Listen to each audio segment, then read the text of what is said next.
Welcome back, everybody, and here is our first edition of Monster Madness. The selection committee has made their selections for the Heroes and Villains bracket, and we're about to find out who's matching up against who.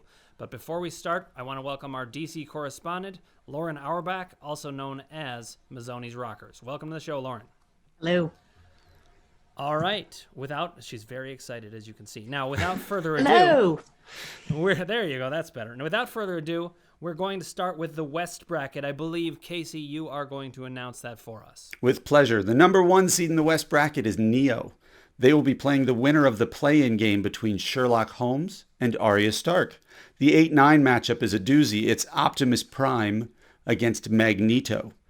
The 4-13 matchup features Captain Marvel against the mighty Voltron. Then we have Agent Smith going against an underdog, I believe, in Buffy the Vampire Slayer in the 5-12 matchup, followed by Voldemort against Morpheus. The bottom half of the bracket includes Dracula playing against Danaerys Targaryen. That's terrible. The 7-10 matchup is Loki against Gozer.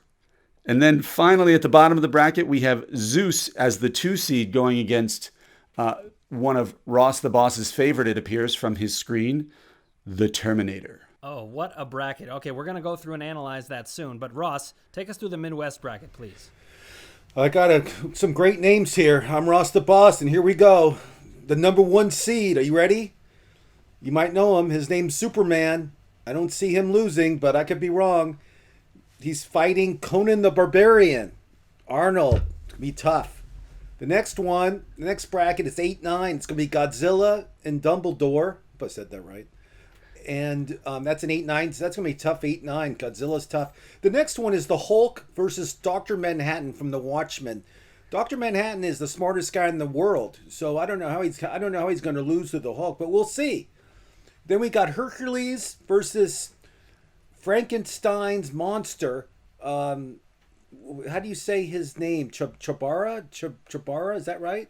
Oh, you don't know Chewbacca from Star Wars? Oh, Chewbacca. Oh, I see what go. it is. There you go. Dan has a doctor's handwriting. It's Chewbacca is fighting Frankenstein's monster. I'm glad you put that Frankenstein's monster because his name's not Frankenstein. The name of the creator is Frankenstein. You got it right. Exactly. The doctor would. I'm the impressed. Would just but tear his I arm. love Chewbacca. Big fan. Don't know how he's going to fare against Frankenstein's monster though. It's gonna be a tough one. Then we got Neptune, who I love, against Wonder Woman, who I have a huge crush on. Her movie comes out next month, actually. Wonder Woman 1984, which I'm excited about. That's going to be a great matchup. Then 6-11 matchup, Kylo Ren versus Freddy Krueger. That's going to be a great matchup. Then we got a 7-10 matchup, Balrog versus a whale, Moby Dick. I don't think that's ever been done before, but we'll see how Moby Dick does outside with breathing air, not water. Then we got a 2 seed, which I think is a little high for Yoda, but 2 seed for Yoda, and he's fighting Captain America, which is going to be unbelievable. We'll see what happens there. Yoda, number 2 seed, I think it's way too high versus Captain America, which I don't know. Yoda dominated the Jedi tournament. Sometimes you can't control what happens. But Yoda's this big. I mean, how's he going to fight Captain America? How's he going to fight anything? I mean, he's like Ross, listen. That is why you fail. Okay. All right, now listen. I don't know. I like Dr. Manhattan in that bracket, but that's me, or Superman. But that's Ross the Boss talking. We'll see what happens. Underestimating Yoda, Master Yoda. Okay, Lauren, take it away for the East bracket, please. All right, in the East bracket, we've got number 1, the Emperor versus the 16 seed Hannibal Lecter, which should be an interesting little match there. At the 8 and the 9 seed, we've got Wolverine at 8 versus Harry Potter at the number 9 seed. Gandalf gets the 4 seed versus 13 seed Iron Man. Got T-1000 at the 5 seed versus Serpentor. I think I'm saying that right. I'm not sure. At the 12 seed. I love when you say it. Is it Serpentor? It's actually Serpentor. Okay, well, there we go. Then at the 3 seed, we've got the Nothing versus the Mind Flayer at 14. We've got a little surf and turf action here at the 6-11 with Ray versus Jaws. And more surf and turf to come with number 7, Doctor Strange versus 10, the Kraken. And we round out the bracket with number 2, Thanos versus 15, Samson. Okay, now I'm just gonna help you out here. It's Thanos. And Casey, I'm not gonna help you with the Game of Thrones character that you butchered because it was so great. That's a total butchery name though. So it's Thanos. So I guess we'll call Samson Samson. That's something that we came up with before. Now we're gonna move on to the South bracket. The number 1 seed Sauron from the Lord of the Rings, and he will be playing a mere human, one or the other. If you can call Hitler a human, Hitler is going to face off against Mr. Miyagi. I don't think Hitler stands a chance, but we'll get into that. The number 8 seed is He-Man against the number 9 seed Phoenix. It's a very underrated character. She's incredibly powerful. I don't know how she just got the 9 seed. Number 4 is someone that many people may not even remember, but the Golden Child, an Eddie Murphy movie.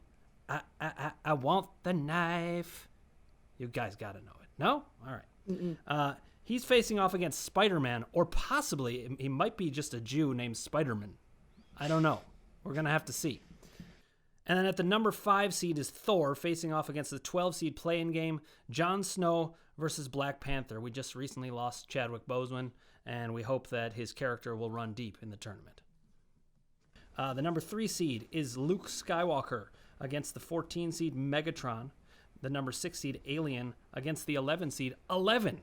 I think the selection committee did that on purpose. The number 7 seed is Medusa against the number 10 seed King Kong. And the number 2 seed,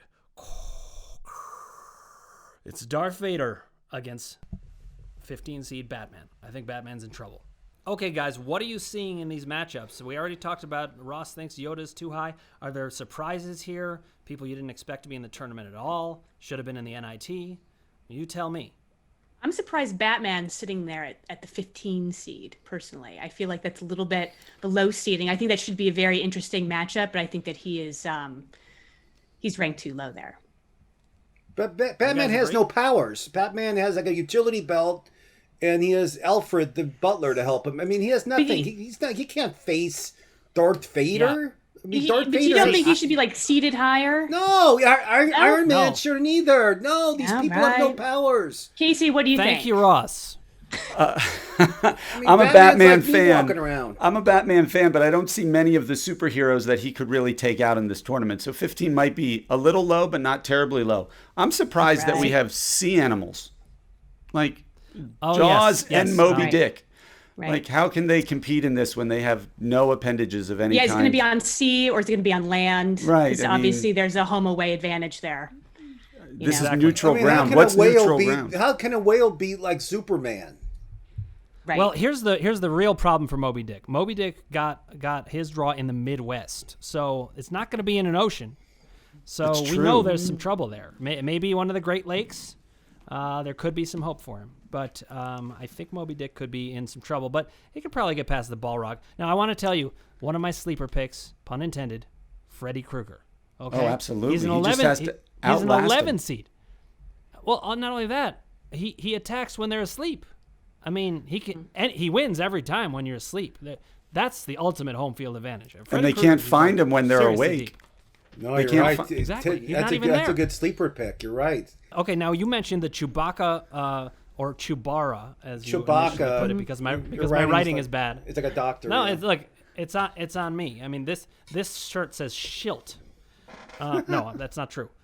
Okay, so yeah, I think Frankenstein's monster is really good, but Frankenstein's monster, he always wanted to be friends with people. If you read the book, he wants to be friends with people. He's not. Another guy that has no power. He walks 2 miles an hour. He has no superpower. He can't. All he does is grunt. People want to kill him because he's a monster. I mean, there's nothing he can do. I mean, he'll get destroyed. He'll get destroyed in the first round. Chewbacca can take him. I have a good feeling about Chewbacca. I think the Hulk versus Dr. Manhattan is going to be totally fascinating. I can't imagine who's going to win. But then there's certain matchups like Optimus Prime versus Magneto. I mean, Optimus Prime, that's a bummer of a draw. I mean, Magneto controls metal. But, one thing I want to say. Here's another underdog pick. Voltron, best starting 5 in the whole situation. There's 5 of them. That's not true for any other people. The teamwork of Voltron could go far. I agree with that. Yeah. All right, guys, we're gonna wrap up March Madness. Not March Madness, Monster Madness. For this time, we're gonna pick up next time with the play-in games and the results there. But up next is Ross's rant, and after that, our very special interview with Rich Davis from ESPN and SiriusXM.